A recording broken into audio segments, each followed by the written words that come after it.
Sa ating mga pinagpipitaganang mga panauhin, ang Pangulo ng ating bansa, Pangulong Benigno Simeon C. Aquino III.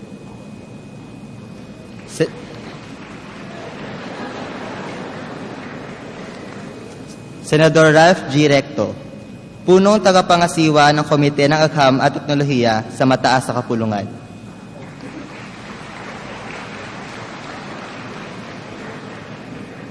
Congressman Victor J.U.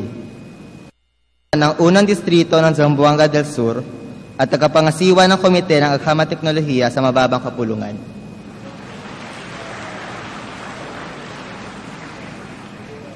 Engineer Mario G. Montejo, tagapangulo ng lupon ng mga katiwala at kalihim ng DOST.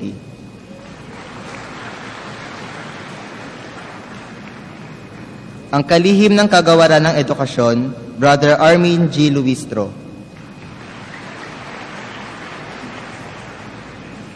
Ang ating butihing alkalde ng lungsod ng Quezon, Ginoong Herbert M. Bautista.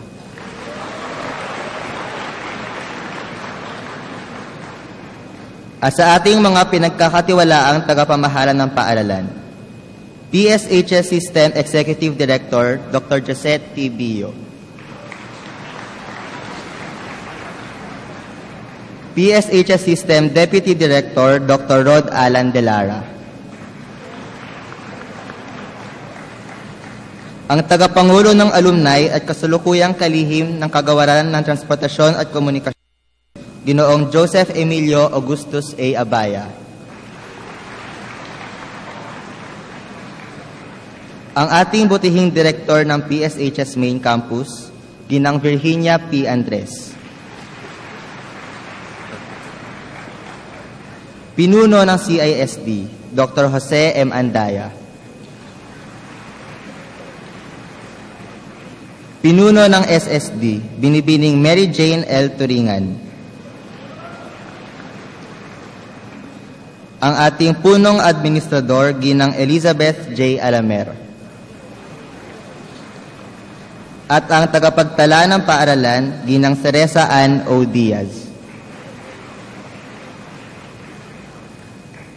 Sa hanay ng kaguruan ng ating paaralan, na buong husay na nagturo at ibigay inspirasyon sa bawat mag-aaral.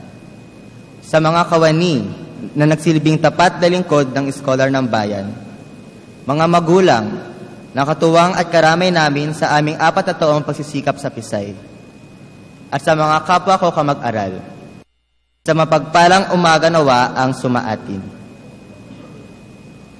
Katangi-tangi ang araw na ito para sa bawat isa sa atin.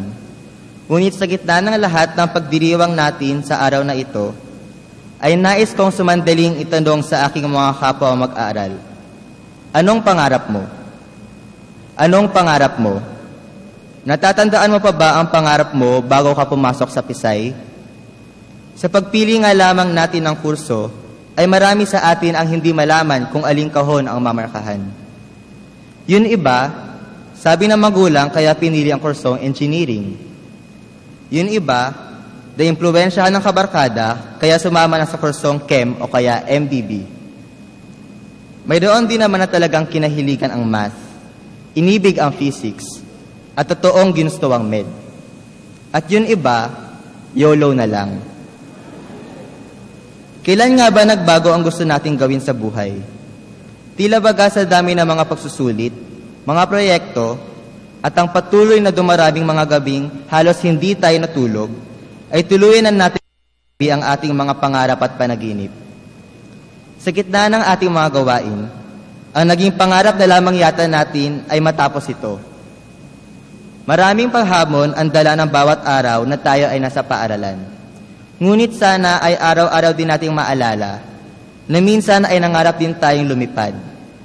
Ninais din natin magtamo ng mga superpowers, gumawa ng teleporter, maging astronaut, maging teacher, maging scientist, maging inventor. Ano ang pangarap ko? Ano ang gusto kong maging? Katulad ng marami sa atin, hindi ko pa rin matiyak. Ngunit nananatili akong sigurado sa isang mahalagang bagay. Nais kong gumawa ng pagbabago. I want to make a difference. Hindi ko hahayaang makulong sa isang buhay nilimitado sa makasariling pagpapaunlad.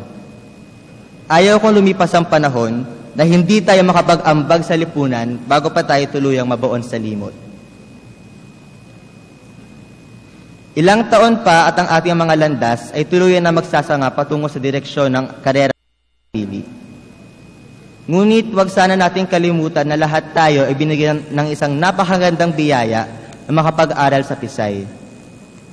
Gamitin nawa natin ang lahat ng ating dunong at kakayahan upang makilahok at mamuno tungo sa pagsasakatuparan ng mga kinakailangang mga pagbabago sa ating bayan. Tinagurian tayong Golden Batch. Ngunit wag sana nating hayaan na sa pangalan lamang na ito tayo maalala. Maalala rin sana tayo batay sa ating mga gawain at simulain. Bilang ang Golden Batch na magaling, Golden Batch na mabuti, Golden Batch na may Golden Heart. Ano man ang ating maging karera sa buhay, trabaho o propesyon, sana ay matupad natin ng ganap ang ating mga pangarap. Maging mabuti na ba tayo mga anak sa ating mga magulang na nakatuwang natin sa pagbuo ng ating mga pangarap? Maging mabuti na ba tayo mga anak ng bayan sa pamamagitan ng paglingap at pagtulong sa ating kapwa? Sa paglingap at pagtulong sa ating mga kababayang Pilipino. Ang pagtupad natin sa ating mga pangarap ay isang tulay tungo sa maraming mga pagbabagong kaya nating gawin.